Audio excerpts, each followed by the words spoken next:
So, I've got another one. We owe it to older people to plan for their future. We've got a senior panel.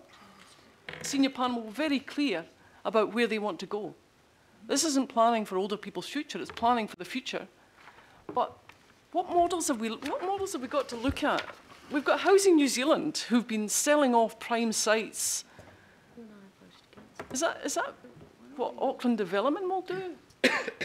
We'll sell off the prime sites to the rich, we'll build some rich houses, some 500,000 houses, and the same number of pensioner flats. I don't know how that's going to work. I don't know how that's going to work.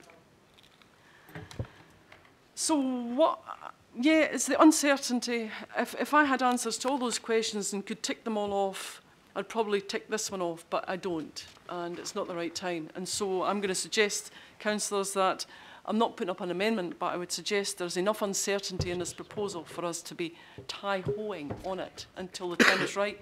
Next year there's a council election. There could be a new council with different views about council-owned housing, such as Wellington's.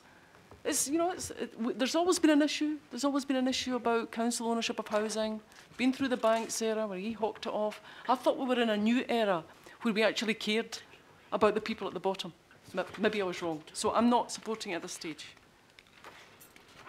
Okay, thank you, councillor. I just for clarity, because we do not want to frighten our current residents of our older adult housing.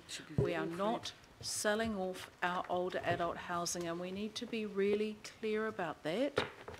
This proposal seeks the opportunity to go out there and look for partnerships with community providers so we can retain our older adult housing. I think we need to be really clear about that. There's a lot of very vulnerable people living in our council housing to whom we owe the respect to support their lives and make it clear that this is focused on improving them.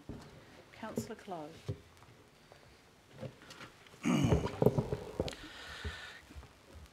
Councillor Cooper mentioned to add the S, which I was going to comment on as well, but I subsequently made 4 other changes which are up there, which made I thought the resolutions clearer and tighter, and certainly emphasised the fact that there could be providers and a number of partners and a number of partnerships, etc.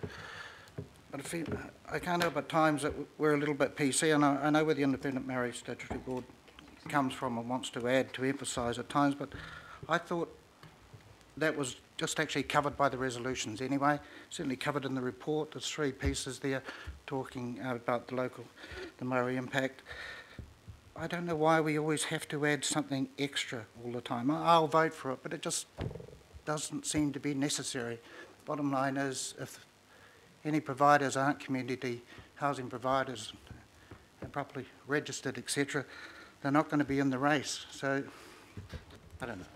At times I think we go too far. Councillor Anai. Just a simple question. I'm just wondering, why is it that we stick to the community developers and the NGOs? Why are the private developers not included in this?